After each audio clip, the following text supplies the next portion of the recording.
I'm so honored to be here with all of you and also with Phillip, who I have admired and been inspired by for so many years and who I now count as a friend. Yes, so congratulations yes. for everything.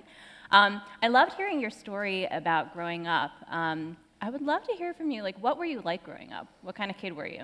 Oh gosh, I think a lot of you can relate to the type of kid I was. The one that was always on the outside looking in. The one that was always, trying to assimilate, trying to participate, but I always knew that there was something different about me.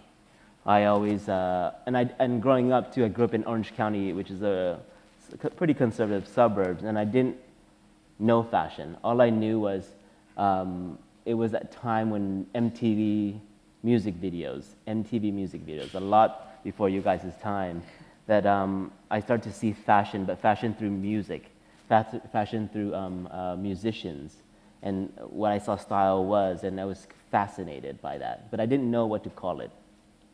Yeah. Was there ever a doubt in your mind that you would go into fashion? Like, was there a point in time where you're like, I'm going to be a chef, I'm going to be an accountant? Like, were there other dreams that were happening? I swear to you, you guys in this room are further ahead than I was at your age. I literally did not understand and did not know of this industry until about 3 years into college.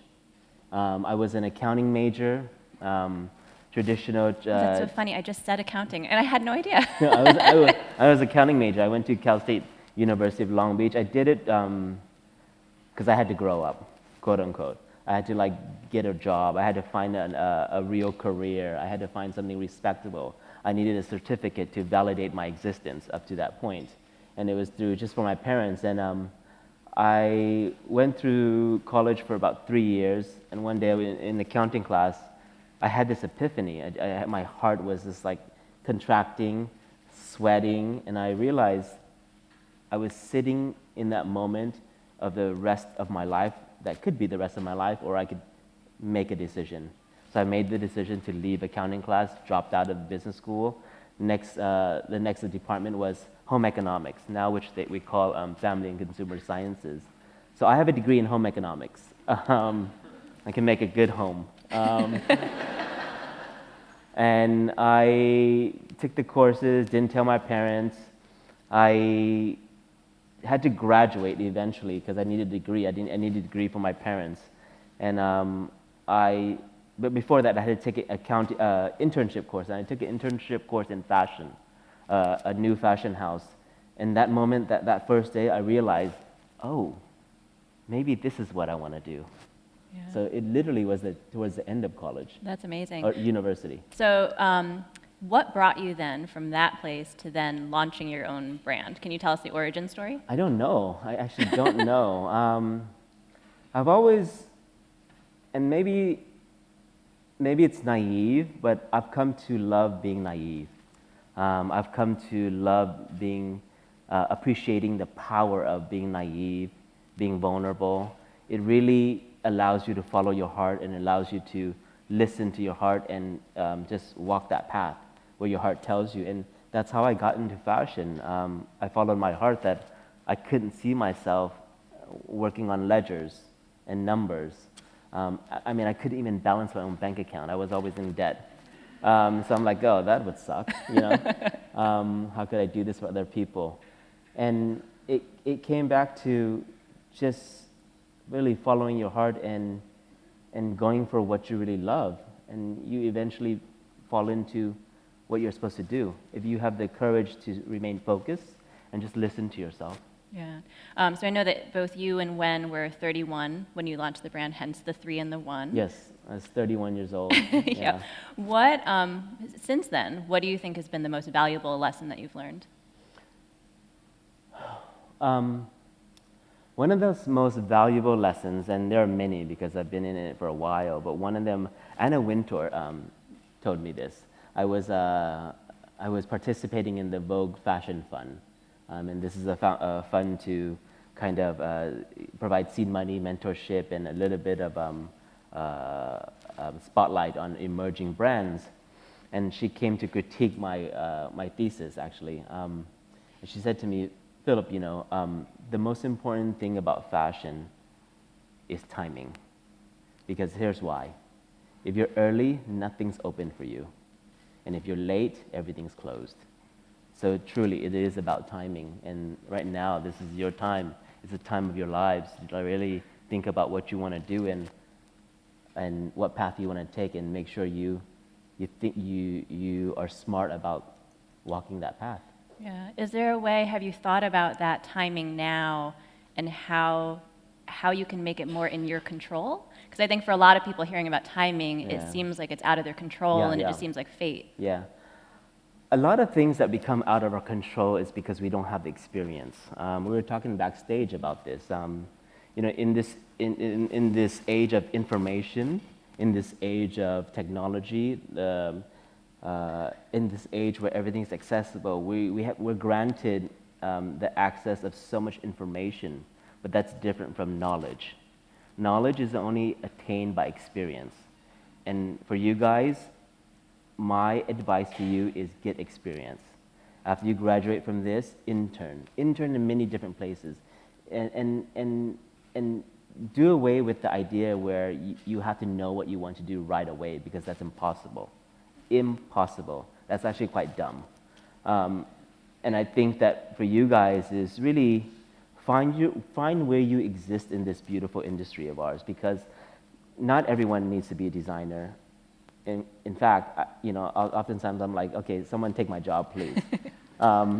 There's so many crucial parts. Editor-in-chief, there's accounting, there's production, there's so many different crucial parts that are so essential in making this beautiful dream come true. So gain that knowledge, but do it through giving yourself time to try, to make mistakes, to really find what is your road that you should take. Because every journey should be different from one person to the next. Yeah, and the industry is evolving so quickly too. I mean, there are jobs that have not even been created, probably. Exactly, and even jobs now that are being kind of outdated, there's new versions of that. But no matter what happens, you still need that foundation, and I think that's why you guys are here too, to obtain a foundation. And now from using this foundation, now just experience to get that knowledge. Yeah. What's, when you look back on your career, what's been your proudest moment so far? I never could answer these kind of questions because moment to moment it changes all the time. So right now I'm really working really hard and every single day to remind myself I'm being present. So if I could say that present moment is my proudest moment, being right here in front of you guys, next to you, Michelle, having the opportunity to have a dialogue, a conversation with you guys and share experiences, I'm pretty proud of that. Ugh, I love you. You're amazing. What's been your biggest challenge so far? Being here on stage, because I have stage fright. If I can talk about being present, but you guys are making it easy. Not easy, but comfortable. Time.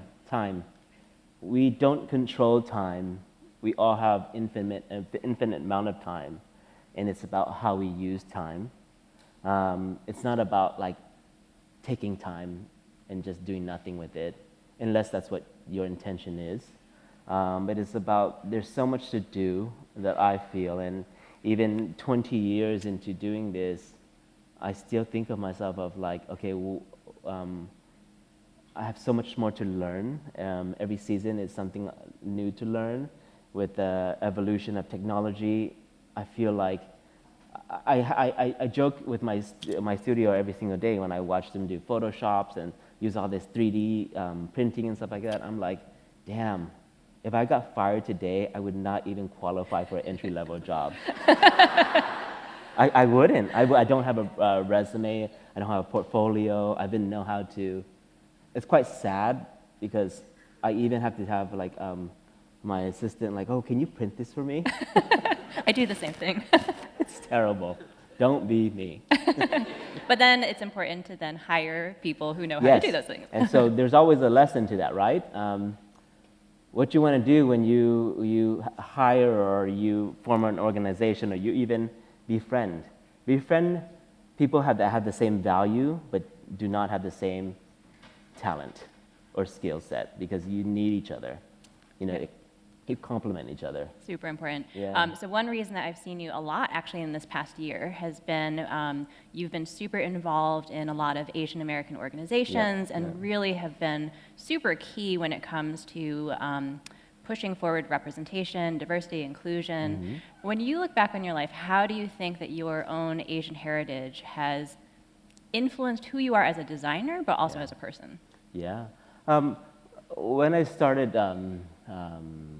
when people were knocking on the doors asking for interviews, a lot of the questions was, the one main question that always stuck was, what does it feel like to be Asian in designing clothes? Do you make Asian clothes? Do you design, you're an Asian designer. Do you make clothes for Asians?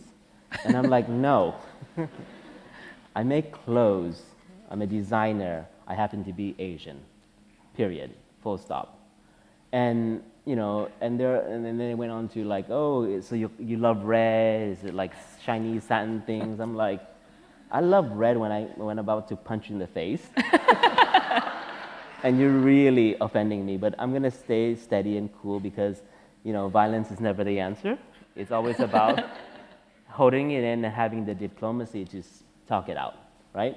And what I realized through kind of the resistance of these kind of questions was the discovery of what it is about my culture that I love and how it comes through on my clothes. To me, Asian culture, the most important prolific thing about Asian culture that is not decoration, it's about the things your parents teach you at home about value, about quality, about respect, about commitment, consistency. And this, to me, it shows in the clothes I make. You know, whatever the season, whatever the color palette, whatever the it thing, whatever shoe, no matter what it is, when my hope is when someone tries it on, they feel that respect, they feel that quality, they feel the commitment, they feel the familiarity, like it is a friend. It was made for them. Yeah, and I feel that from your clothes and this dress and the quality of it. One thing that I always really find, do you watch David Chang's show, Ugly Delicious? Yes, Okay, yes, so what I love yes. about his show, not to go too far into food, is that it looks at culture through the lens of food. And yeah. so he's able to point out certain things that are inherently racist, let's say, but that we maybe don't really talk about all the time. Yeah. I feel the same way about the tag Made in China. Yeah. And I know you have feelings about this too, so I'd love to Yeah. talk about that. Yeah. What the connotation of quote unquote Made in China is Yeah. and how we change the perception of that. Yeah. You know, you guys know more than anybody telling you this too. We are all human beings. We all have qualities that, you know, are unique to our own individual self, no matter where you come from, no matter where you live, no matter what skin color no matter what shape, body shape, no matter whatever. And to me, Made in China early on was, yeah, I'm proud because it is made in China. Chinese history, if you go back, is one of the oldest civilizations of fashion, of design, of language, of culture, civilization. You know, it's really the mismarketing or the misstorytelling and the misrepresentation that has led to a lot of stereotypes. And, you know, early on, I remember one of the first collections I did was I wanted to create T-shirts that were made by hand. And they were like kind of rosette T-shirts, and they had these kind of sculptures on the surface, and it was kind of a big deal back then because I worked with my factories that are made in China, that are based in China, and we still work with them from today, about like 15 years now. Small little factories, and I said to them, you know, I want you to make this T-shirt, and they're like, yeah, of course we can make a T-shirt. But I said no, but by hand. And they're like, but why when you can actually just pump more out? And I don't know, but yeah, we can do that, but I also want to show the beauty of your hands.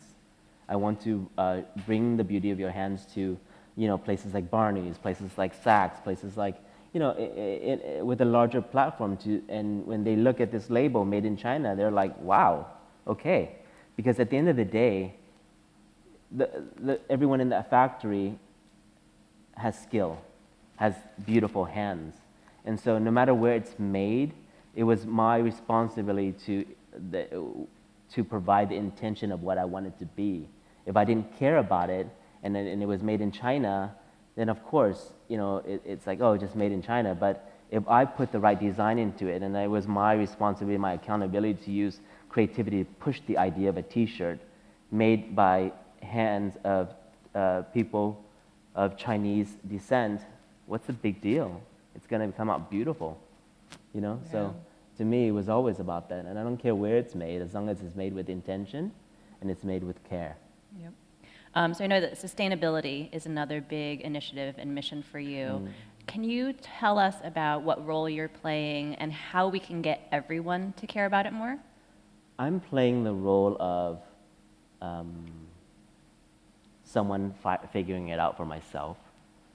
I'm playing the role of an entrepreneurial transformation of a business model that was making clothes. But we all, in a strange way, we always made clothes with care. It was never to make throwaway clothes. So inherently, we're quite a modest company, quite a humble team. So by doing so, there was always that idea of sustainability inherently built into it now. But as I evolved, as I allowed myself to grow as a human being, and I understand more and more my place in this world and my responsibility of sharing this planet, now I'm thinking about how I use my platform and how I use the decisions that start every idea, every design, every collection from the fiber, not just the textile, from the fiber to even like, strategizing how production is more efficient, how we use less, but at the same time mean more. And that's my role. My role is, if you guys follow me hopefully you guys follow me and see the journey of how we can make small gestures and take accountability with our own personal actions to contribute to a bigger movement. So I come from it from a very humble place of wanting to learn more, my footprint, and how I can lessen that. And that's all I can offer, Yeah. to find that sustainable balance. Yeah.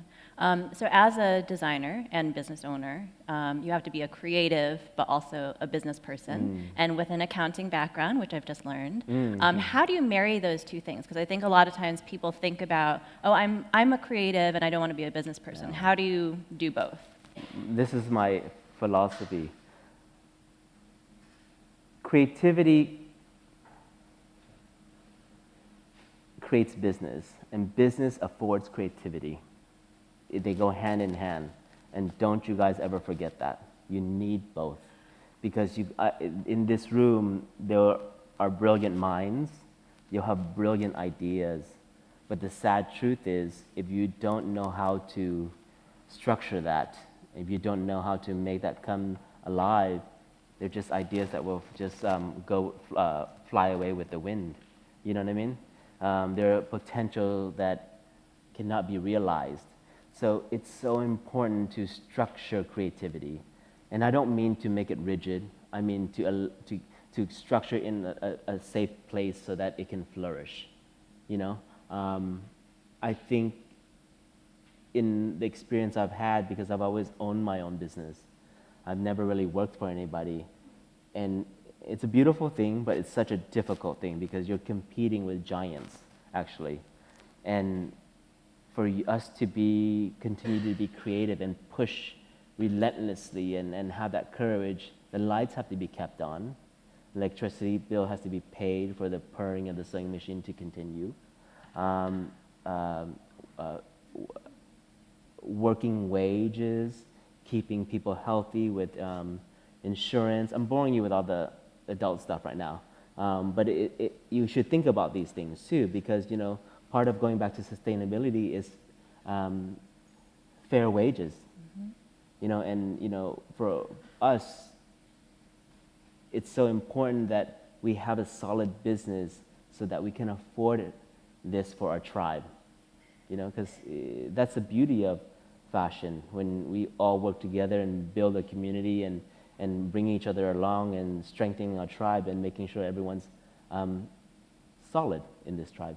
Yeah. Okay, so moving on to the fun, creative stuff. Where do you find inspiration?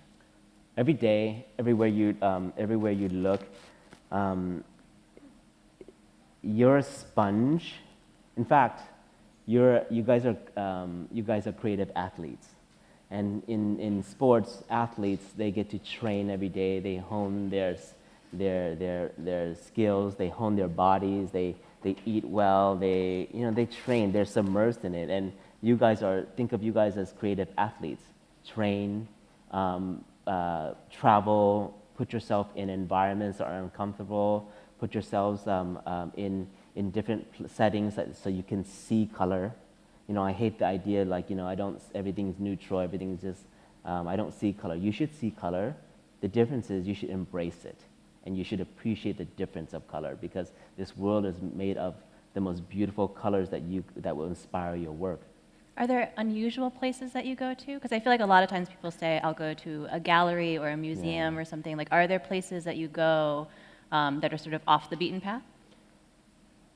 Off the beaten path is for me, it's nature. When I go into nature, I'm not looking to be inspired. I'm just looking to rest. I'm just looking to breathe. I'm just looking to